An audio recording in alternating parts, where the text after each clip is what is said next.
much, Kira, for being with us today. So what are your goals for Abu Dhabi? You know that there will be their World Championships in December. Well, Abu Dhabi is actually a pretty special story for me because in the previous World Short Course Championships in Hangzhou in 2018, I got sent home because of a false positive doping test. And luckily that all resolved in it was a period of 3 months that were pretty horrible, but my name got cleared. So I always said that the moment my name got cleared and I got cleared, I always said, okay, Abu Dhabi 2020 will be my revenge. The other competitions, the World Cups and the Europeans, they are all leading up for me for my peak in December at Short Course Worlds. Yeah, that's my goal for this season. So now you're the world record holder. What does it mean to you? A world record. It's still pretty unreal. Hard to wrap my mind about that. It's like nobody has ever been faster. Like ever. So I think that's really cool, but it also like, I don't know, it also doesn't change that much or something. It's just mostly that it changes how other people view me, but it doesn't really change me or something. So let's talk a little bit about Tokyo. Yeah. When you got there, what was your first thought? How it's about like, oh, I'm participated in the Olympic Games.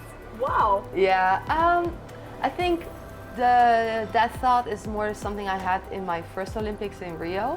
In Tokyo, I remember when I walked into the pool for the first time, it was just like, that pool was so beautiful, and it was so sad that there were no spectators in the stands, because wow, that would have been like really cool. My mom was an Olympic champion in 1984. She got a gold and a bronze medal in swimming. My God. And so growing up, it was pretty normal. Like when your parents are a dentist, it's like normal that you're coming from a swimming family. Yes. So for me, it was like normal, like Olympic champion. Like I don't know. That was until later I understood how special that actually is. I always said that I want to be an Olympian or an Olympic champion. So, I mean, the dream of being an Olympian and making the Olympic final, they are accomplished now, but I'm still gonna work for 3 more years for Paris to try to get an Olympic medal, because that would be like how do you say that? The cherry on the pie, like that would be, it would make it perfect, yeah. So that is actually my next question. What are your goals for Fukuoka 2022 World Championships? For Fukuoka, it's already so soon because it's in May already. My goals would be getting my first ever World Championships medal. Yeah, that's the goal. What does make you so flexible to compete in these different events? Well, naturally, I'm a sprinter, but so over the years with a lot of training, I tried to develop my the second 50 of the 100 meter, and now lately also focus on since in the World Cup system you need to have 3 events, so I have to do the 200. So I had to figure it out how to do it well. So yeah, just a lot of training to develop my how do you say, my motor inside, to make it a little bit bigger, and also figure out how to race, how to do the strategy in a race. So what has motivated you?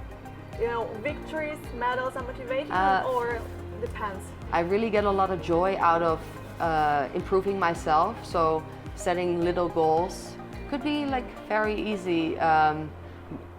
In swimming, an example could be like a technical goal. In swimming is such small, if your hand is like this when you swim or like this, that can make a big difference.